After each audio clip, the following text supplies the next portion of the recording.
Hey,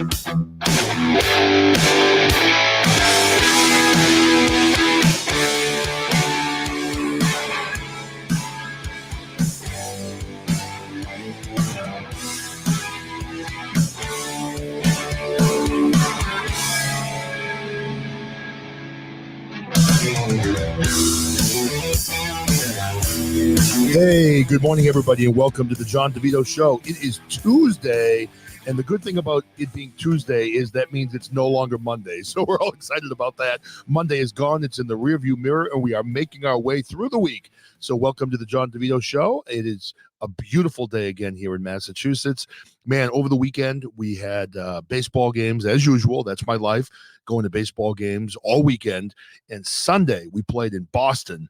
And, oh, my God, it was like 94 degrees, beautiful weather, a little too hot for me. I'm a happy guy. You get me into the 80s, I'm happy. Once you get over 90, I'm kind of uncomfortable. I really don't like that weather. Now, it's kind of funny. This is a funny story. I made the mistake of wearing my baseball hat during the game. Now, I'm assistant coaching my son's U14 AAU travel team. So I'm doing the scorebook and doing stats and helping out coaching a little bit. And so I'm on the bench, and I had my hat on the entire game. And as many of you know, if you've seen my pictures on Instagram or Facebook, I'm bald. I shaved my head. And it was kind of funny. I get in the car after the game, and I took my hat off. My son starts laughing like hell. Apparently my face, my neck, everything was burnt or really tanned except for the top of my head where I had the hat on, which was as white as could be. So apparently I've got like a completely white head, and the rest of my face and my neck are completely tanned. He was laughing like hell. He's like, dude, you got to take your hat off. So I guess for the next week, I'm kind of banned from wearing a hat so I can kind of even out like the tan that I've got going on, which is pretty funny. So thinking about, the week coming up, I get a busy week with work. Next weekend, we have a baseball tournament down in Long Island, New York, which is going to be really, really fun. My son Ethan is going to be playing for the Strike Zone, which is his team out of Worcester, Massachusetts, and we're playing in Long Island at a place called Baseball Heaven, right in the center of Long Island. It's supposed to be a beautiful complex. And we're excited to get down there and see some really good teams. So I guess we'll get a measure of how my son's team is. But he's having an amazing year. As I've talked about him, he's a good baseball player. He's a catcher, a very good hitter. And at this point of the season, I think they've played 14 games. He's batting .455 and really having just an amazing season. So he's going to be fun to watch. And his dream is obviously to play in college, at a big college, and then maybe play in the major leagues. And we're hoping he gets the opportunity because he just loves baseball. That's all he wants to do, and it's really fun to watch him continue on in his baseball career. But this should be interesting this weekend because we're going to see some real baseball talent down in New York for this weekend, and I'm excited to get down there. The weather doesn't look like it's going to be super warm. It looks like it's going to be in the 60s, so that's a little disappointing. But it'll be good baseball weather, so we'll be able to get down there and enjoy that. So, hey, how is everybody feeling? The mask mandates have been removed in most places. We're able to get back to life. We're going to start, being able to go out and go to restaurants and go to movies and, go to baseball games and do all the things you did before this horrible pandemic started. Now, I imagine for some people, though, because I'm seeing that a lot of people, have anxiety about removing the masks. And honestly, I kind of get that. For over the last year, we've been forced to wear these masks almost everywhere we go. And now all of a sudden, out of nowhere, it's been removed. And I think a lot of people are feeling anxious. I mean, the first few times I went into stores without wearing my mask, I felt like I was doing something wrong, like I was breaking the law, like kind of like it was a guilty pleasure. And I see people that are still wearing their mask despite the mandates being removed. I guess the one thing I can maybe ask to everybody out here is, just try to be understanding. If there are people out there that still want to wear their masks or they feel safer wearing their masks, let them do it. Don't ridicule people. Let them, take off their masks when they're ready. I just like finally that, people who are vaccinated are now allowed to take the masks off because we literally have no chance of getting the disease. And I know there are a lot of people out there that are kind of afraid of getting the vaccination. And I can tell you, I got both of my shots. I got Moderna. And I've had no problems whatsoever. I mean, you hear about some of the side effects. With the first shot, I had almost nothing. My arm was a little teeny bit sore, on a scale of 1 to 10, maybe like a 1. It wasn't really sore at all. And then when I got the second shot, same thing. I had a little bit of a little bit more soreness in my arm. And I think I may have had a little bit of fatigue. I slept a lot when I got it, but I didn't have a fever. I didn't feel sick. I was fine. And I got to tell you, it feels really good to have that vaccination, knowing now that you're good to go. And I'm excited to get back to life. I'm a little disappointed that the town I live in chose to cancel their 4th of July celebration again this year. They did it before this announcement was made.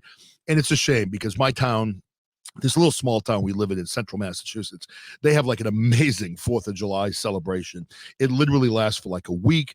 They have all these family activities. They have family volleyball games. They have a kids lip sync contest at the center of town, an awesome parade on the 4th of July.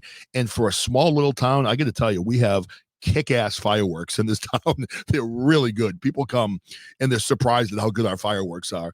But unfortunately, for the second year in a row, that was canceled. But I guess next year it's going to be, I think, maybe the 300th anniversary of our town. So they're promising like a really big celebration next year, which will be awesome. But for me, I love the 4th of July. I love fireworks. And I love everything about summer. So today, I wanted to do again a relatively quick show. I'm busy at this time of year with work, so I'm not able to do too many live shows right now. So I'm just recording some shows and then releasing them during the week when I have time to get them out there. But one of the things that I love to do, and I know a lot of you know this, is I love going to the movies. I've been in 6 movies now. I've seen like every movie there is. I love to binge watch things on Netflix. I'm definitely a TV guy, a movie guy, and I love different movies. So it started to get me thinking a little bit about, the last year, a lot of the movie theaters have been closed, and I'm kind of hoping they don't go out of business because I love going to movies. I mean, there's something special about going, into a movie theater and seeing a movie on the big screen with their kick-ass stereo. It's different than watching it at home, even if you have like a great TV at home. It's just not the same. So my son Matt and I are both big movie buffs, and we've gone to a few movies even during the pandemic where we found theaters that were open and we've still gone. But now hopefully things are going to be reopening, and hopefully most of these theaters are going to make it. And it got me thinking about, summer blockbusters. Are there going to be any summer blockbusters this year? So I started searching for lists of, the best summer blockbuster movies of all time. And I found a great list. This is through Entertainment Magazine. And I wanted to run down the list from what they call the 30 best summer blockbusters of all time. We'll see if any of you guys agree. If you agree, make comments, down in the section where I publish my lives. If you don't, let me know. If you have any you want to add to this list, let me know. But a lot of these I've seen and I really like. So without further ado, I'm going to get to it. I'm going to start with number 30 and work my way down to number 1. I'll probably talk a little bit about each movie. Some of them I haven't seen, so I can't talk too much about those. But this will kind of take you down memory lane a little bit if you've seen a lot of these movies. So, all right, starting at number 30. Now, this one is definitely one that I love. Yeah, I'm cheesy. I'm a Sylvester Stallone fan. I can't hide that. Number 30 is from back in my day in high school, Rambo, First Blood Part 2. Now, if you haven't seen this movie, you've got to see it. The original First Blood was awesome. I love that one where he was up in the mountains, hiding from the police and whatever. But Rambo First Blood Part 2 was the first one where he really went back to Vietnam and was fighting. And I swear to God, I don't think the guy had a shirt on through the entire movie. But if I looked like that too, I'd take my shirt off. At this point in my life, I leave my shirt on even at the beach because I want to avoid like laughter and ridicule from people. But this was 1985. And back then, I mean, this did a worldwide gross box office of $300 million back in the day. And man, it was just you didn't have to think about it, but just a kick-ass back in the day 80s movie with guns and violence and all the good things that make up a summer blockbuster. So number 30 on the list, Rambo Part 2. Now this movie, number 29, this movie was hysterical. If you have not seen this movie, you need to get on Netflix. You need to rent this movie. You need to do whatever you can. This literally is one of the funniest movies of all time. There's Something About Mary. If you haven't seen that, with Ben Stiller, Cameron Diaz, it had Matt Dillon. This was released in July of 1998.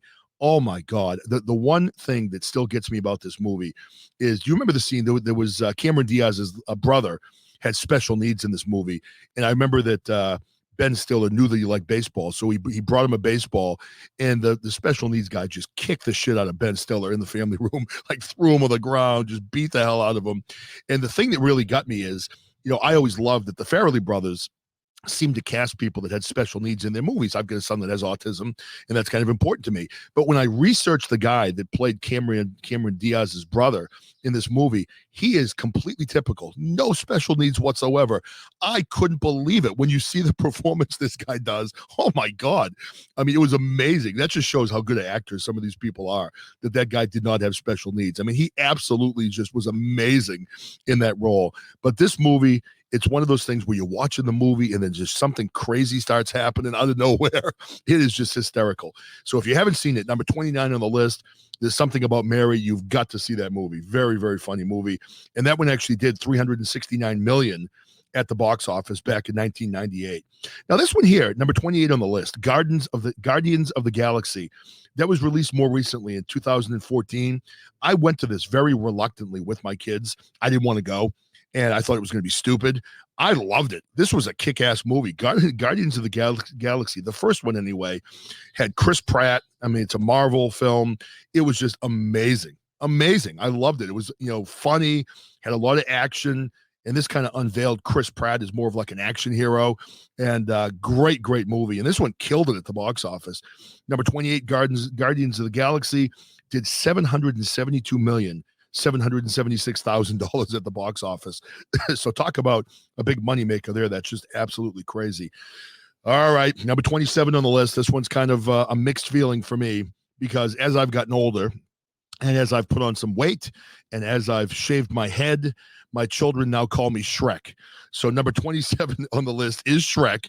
And I got to say, there is truth to the rumor that when I look in the mirror, if I were green, I would kind of look like Shrek. So number 27 on the list is Shrek. That was released in 2001. Killed it with a $487 million box office. And it's just funny. It's rude. It's rude humor. And again, Cameron Diaz was in this movie as well. So similar to Something About Mary, she was in this film as well.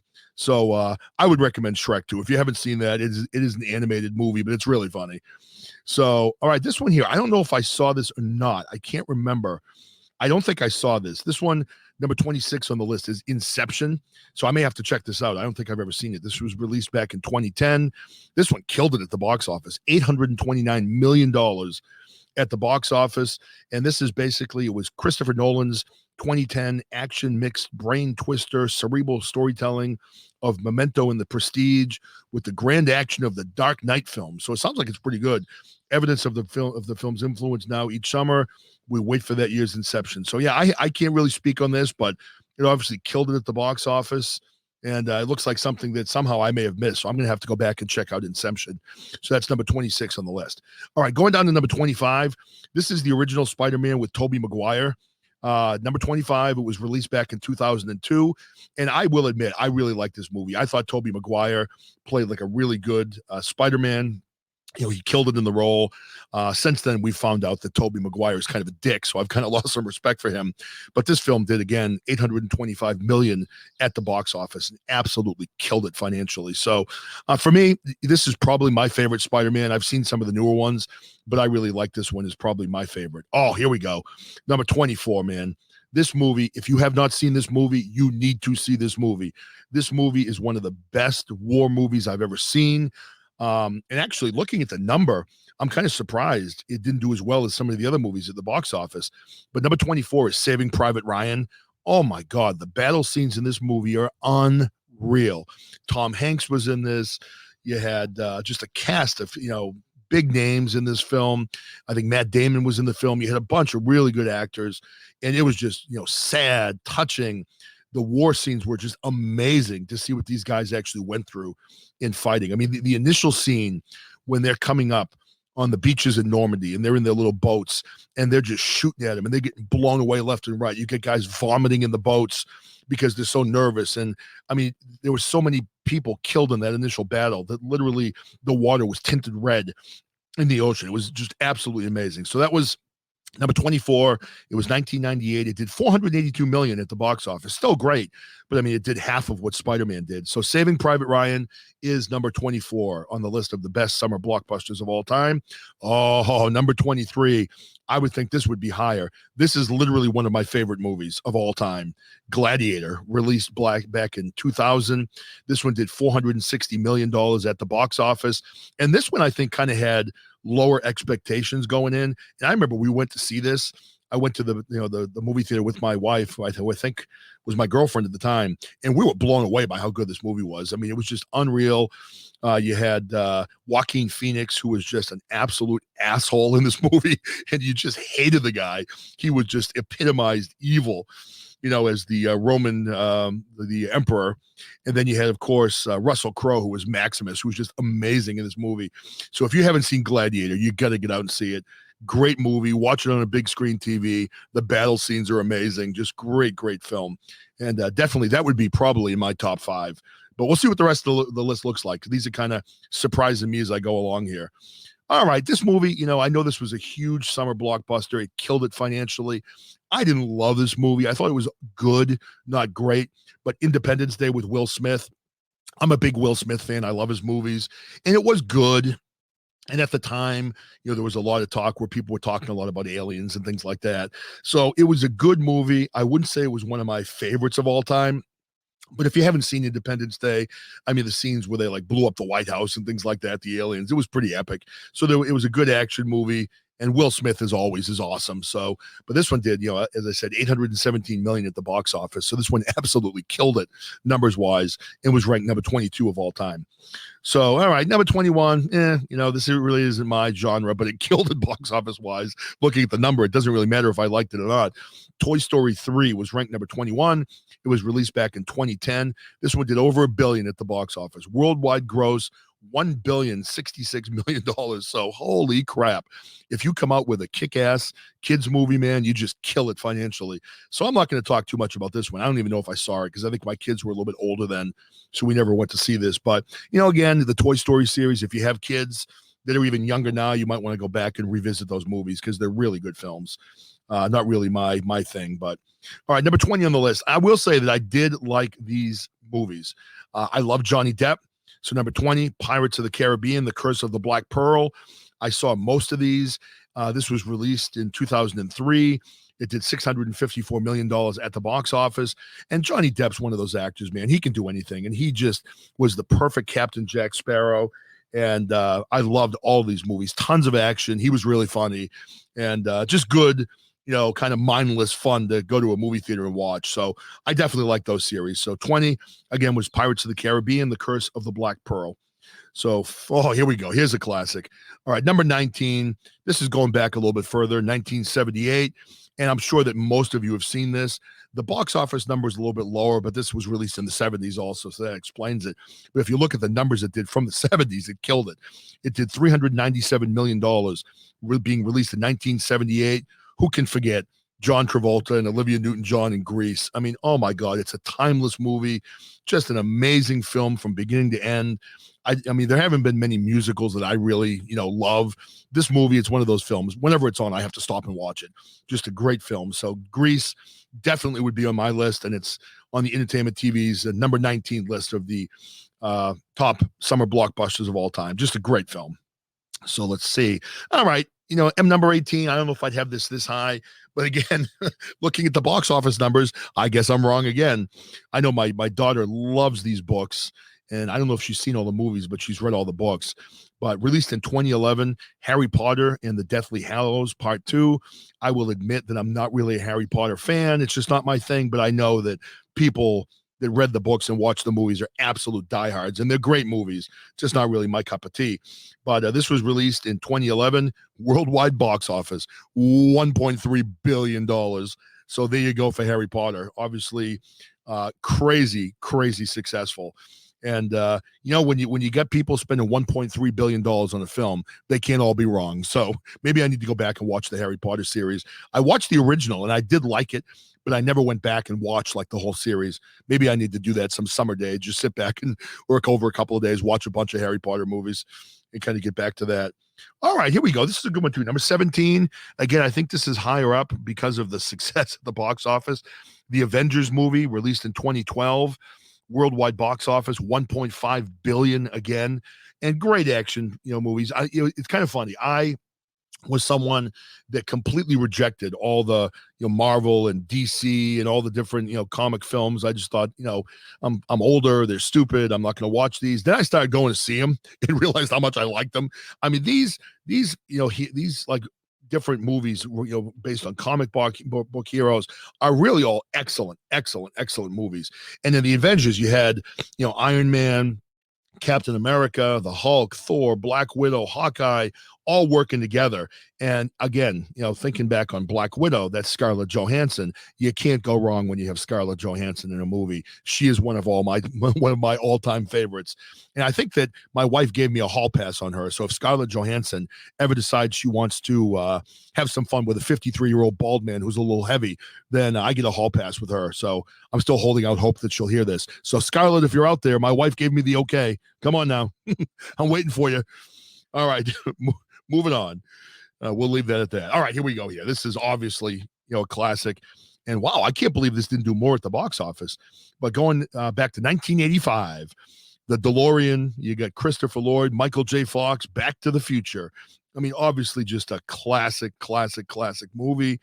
And the movie only did $391 million box office. So again, back in the 80s, today, you're probably looking at, if that was released today, probably more $700-800 million. Now, what's kind of cool is the guy that runs my son's travel baseball team, he is a property manager, owns like a big real estate company out in our area. He does really well.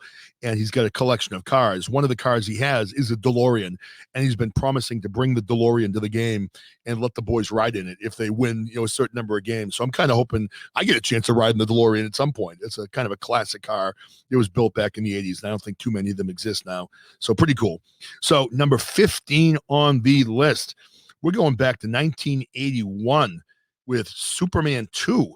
It only did $108 million at the box office, but the original Superman really had people hooked in 1978. They were great films, and I don't know. I don't know if I'd have Superman 2 this high up on the list. I could see Superman 2 maybe being in the high 20s. I mean, it was a good movie. I remember seeing it, but I don't know. I don't know if I would really rank this as high. I mean, obviously Christopher Reeves was Superman, and he unfortunately has passed. But good movies, but I don't think I'd have it that high. So, all right, here we go. Back to the kids' movies. Number 14, which is a good one, released in 1994, The Lion King, which is a classic. One of my favorite, it did $968 million even back in 1994. So definitely a classic movie, talking about the circle of life. And you've got Simba and all the different characters in that film. And I remember watching it with my kids, and they all loved it. So yeah, The Lion King, I don't have a problem with that being up in the top 15. Definitely a good Disney movie. Oh, here's a good one. I haven't thought of this movie in a long time. Oh my God. If you haven't seen this, this is one you have to go out and see. And I'm not going to talk too much about this because I don't want to give away the twist in this movie. But if you haven't seen from 1999, the number 13 movie on the list, The Sixth Sense with Bruce Willis. Oh my God, this was like an M. Night Shyamalan movie. And if you like kind of scary, weird, creepy movies, this is definitely for you. And, don't read up on the movie beforehand if you haven't seen it. You don't want to know what the twist is until it hits you in the movie, but there's a really good twist in this. Excellent movie. What's the line the little kid says in that movie? I see dead people. I still think of that creepy line that he leaves. Great movie. So get out there and see The Sixth Sense if you haven't seen it. All right, we're getting to some high octane top summer blockbusters now. And this one here, again, surprises me with the box office number, but it could be that it was released in 1986. Absolute classic. And there's a rumor that part 2 is going to be coming out with a much older Tom Cruise reviving his role as Maverick. So Top Gun was released in 1986. I mean, typical of every movie Tom makes, high octane, testosterone, racing, fighting, male ego, the whole thing. But it was a great movie. So it only did $356 million at the box office. But again, that was 1986. So it probably would have been double that if it had been released today. But definitely a great movie. So, I mean, I'm sure most of you have seen Top Gun. If you haven't, rent it and see it before the new Top Gun comes out. And, it's definitely just a classic. I don't love Tom Cruise anymore. He's kind of a wacko with Scientology and all that stuff. But it's hard not to like his movies. So, oh, yes. Number 11 on the list. $520 million at the box office, released on July 3rd, 1991. Terminator 2 Judgment Day. This is by far my favorite of the Terminator series. The first Terminator was a classic. It was good, but Terminator 2 was amazing. Amazing. That was when Robert Patrick came in as the T-1000 and was one of the best action villains of all time. Arnold Schwarzenegger was battling him, and it was just an amazing movie. And, think back on those days, back in 1991. There were amazing stunts in this movie, and it wasn't a lot of like computer-generated stuff. These were real stunts that these guys were doing. It was just amazing. So Terminator 2 Judgment Day, if you haven't seen that, rent it. Just a great, great, great classic action movie. And how can you go wrong with Arnold, right? Should I do it? Should I do it? I'll be back. All right, I can't do it, but I tried anyway. All right, so number 10 on the list, a classic going way back to 1978. And probably a lot of you haven't seen this because I've got like a younger listenership. But if you haven't seen this movie, you need to rent this movie. This is John Belushi, Tim Matheson, going way back. Kevin Bacon's in this movie. Animal House from 1978 only did a worldwide gross of $141 million, but again, it was released in 1978. I mean, classic, hysterical movie about a bunch of guys just in a drunken fraternity that are all flunking off campus and they have nothing but parties all the time. Classic, classic, classic. And I believe this was one of the National Lampoon movies also. It is, yeah, National Lampoon's Animal House, and it was the first movie that ever focused or featured a toga party. So it was awesome. Just a great, great movie. All right, so moving up into the top 10, we had Animal House. Number 9, yeah, I don't see this in the top 10, but I mean, I did see it back in the day. It was decent, it was okay, but I don't think this was one that I would have in the top 10. But number 9, they have Ghostbusters. Released in 1984, box office was $295 million. Again, that was back in the 80s, so it probably would have been more today. Honestly, I'm not going to talk a ton about this one. It was decent, had a lot of special effects, but I don't think it deserves to be in the top 10. So that's just my feeling on Ghostbusters. Number 8, on the other hand, definitely belongs in the top 10. Released in 1994. This is another Tom Hanks movie. If you haven't seen this one, what are you waiting for? You got to see this. Just an absolute classic. And even though it was released in 1994, it still did $678 million at the box office. Forrest Gump, just a great movie, classic movie about a guy that was challenged intellectually, that just did amazing things all through his life because he just went for everything he wanted. And just a classic movie. If you haven't seen Forrest Gump, you got to see it. It's a great, great movie. I highly, highly recommend it. All right, moving up the list. All right, this is one. This is the remake. Okay. See, now this is interesting. Number 7, they've got Mad Max Fury Road. Now, I tried to go see Mad Max. I went to the movie theater back in 2015 by myself to go see this. It did $375 million at the box office.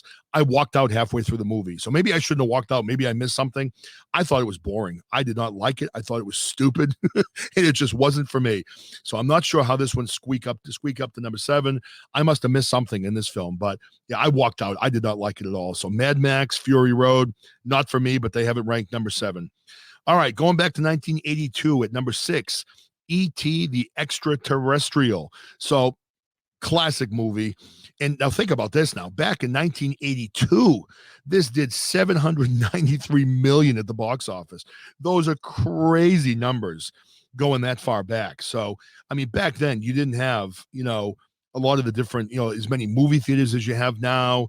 I mean, that's a crazy number. And if you figure too, $793 million back in 1982, you could buy a movie ticket for like $3 or $4.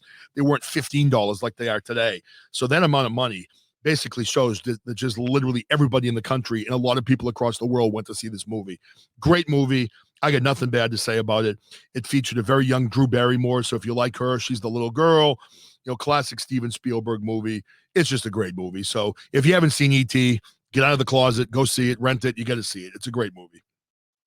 Oh, here we go. Number 5, Harrison Ford, Raiders of the Lost Ark, released in 1981. You can't ask for more action. You can't ask for a more charismatic lead than Harrison Ford in this film. Just a great, great, great action movie. A+ all the way. This was one of my all-time favorites. It did not kill it at the box office. It did $390 million back in 1981 compared to, like I said, in 82, E.T. doing $793 million. But Raiders of the Lost Ark, I mean, they have a great ride at Disney World. where you can experience it. And one year I actually volunteered. You can raise your hand. And I was one of the extras in the ride at Disney World. So it was kind of fun. But I love all the Raiders of the Lost Ark movie. If they made another one, I'd go see it. So, all right, number 4. Now, this is tragic that I haven't seen this, because I love Batman and I love Joker. I actually saw Joaquin Phoenix in Joker, was it 2 years ago? And I have never seen The Dark Knight. I mean, how is that possible? And it did over $1 billion at the box office, released in 2008, featured Heath Ledger, who's now dead, unfortunately. He was a great talent. And I have never seen this. I need to get off my ass and see this movie. I've heard it was great. I've heard that Heath Ledger portrayed the best Joker in the history of the character. So that's one I've got to see this summer. So that I'm making a commitment to all of you that I'm going to see The Dark Knight. And when I do, I'll mention it on one of my other podcasts and let you know how I liked it. But number 4 on the list. I mean, I've got to get and see that. All right, number 3, classic. I love this movie. 1993, Jurassic Park, the original. A worldwide gross, did over $1 billion. It was just an amazing concept, an amazing movie. The special effects were amazing. The action was incredible. I mean, just a great movie. I've got nothing bad to say about Jurassic Park. If you haven't seen it, watch it on a big screen TV somewhere if you can. Just an absolute classic. All right, we're moving up into the top 2 here. Number 2, now this is a problem for me. I'm not really a Star Wars fan, and I'm surprised only one Star Wars movie made the top 20. But this is the number 2 this is actually Star Wars Episode 4, A New Hope, released back in 1977. So I most likely saw this as a kid. And, I'm one of those guys, I'm more of a Star Trek guy than a Star Wars guy. Star Wars just doesn't do it for me. I've tried. I know people love it. I wish I could love it like others do. I just don't. I don't know why I don't, but I just don't. I think in life there are 2 different types of people. You have Trekkies or Star Wars people. I'm a hardcore Trekkie.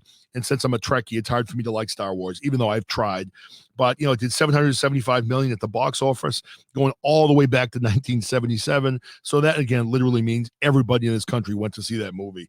So that's just crazy numbers. And, I mean, that's been obviously a very, very, successful franchise. So number 2 on the list, Star Wars 4. Again, I'm not a fan, but I get that people love it. So I'll just leave it at that.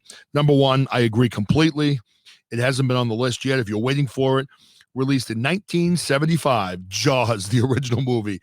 I love Jaws, not just for the fear factor of the shark, not just for it being a 70s movies, featured on the beach in Long Island.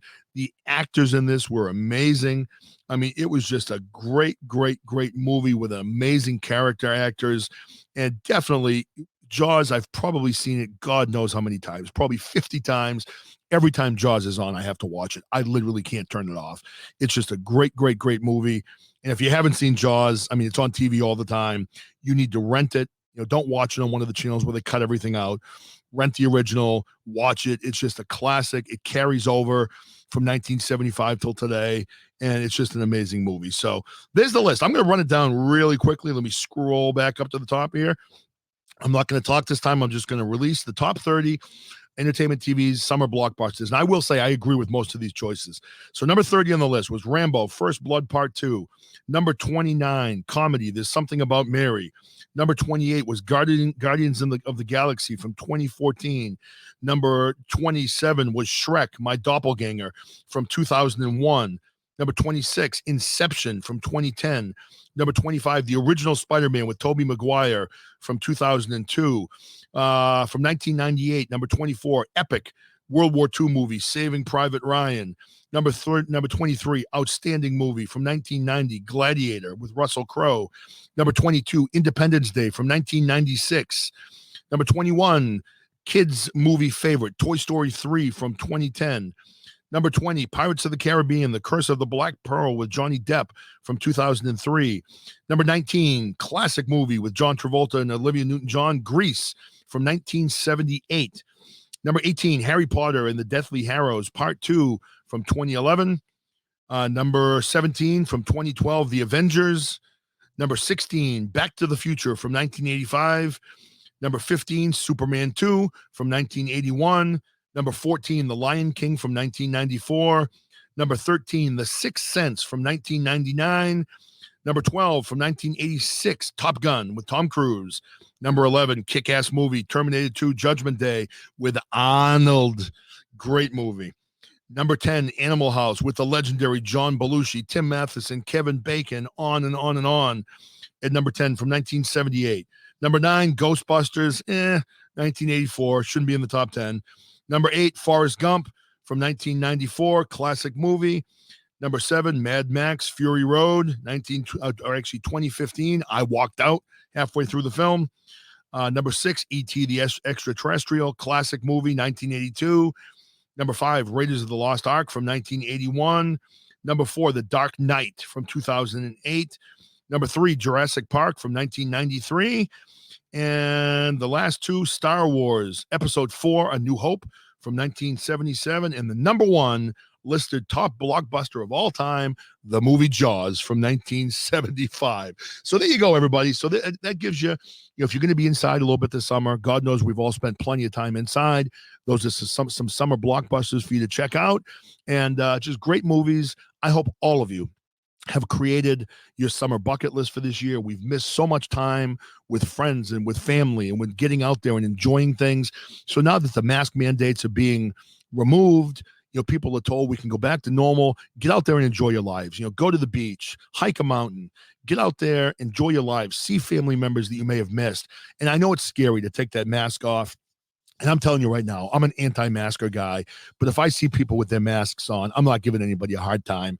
You have to let people take off their masks when they're ready, because this has been a very scary period of time. And, a lot of people have a lot of anxiety regarding things getting back to normal. So don't ever judge anybody. Let them take off their mask when they're ready. And if you're not ready, don't take it off until you're ready. But for the people out there that have been given the okay, go out there, get that mask off, get back to life, and enjoy yourself. Enjoy your lives. I'm 53 years old now, and I can tell you one thing. For the younger people that listen to my show, life goes by quick. You're going to be 20, thinking you're never going to get old. Then you're 30, then you're 40, then you're 50, and you're like, wow, I'm staring down 60 now. It happens faster than you think it does. So don't sit back. Seize the day. Carpe diem. Get out and enjoy your life. Life's getting back to normal. Make this the best summer of your life. All right? So get out there, have some fun. I'm going to wrap up this bad boy. I got to get some work done. But I want to let you know, I love all of you. I'm just doing some recorded shows right now. I'll be back live sometime soon. But I hope you enjoy my recorded shows in the meantime. All right, so everyone have a great day. Have a great summer. And check out my next recorded podcast that will be coming out very soon. All right, take care, everybody.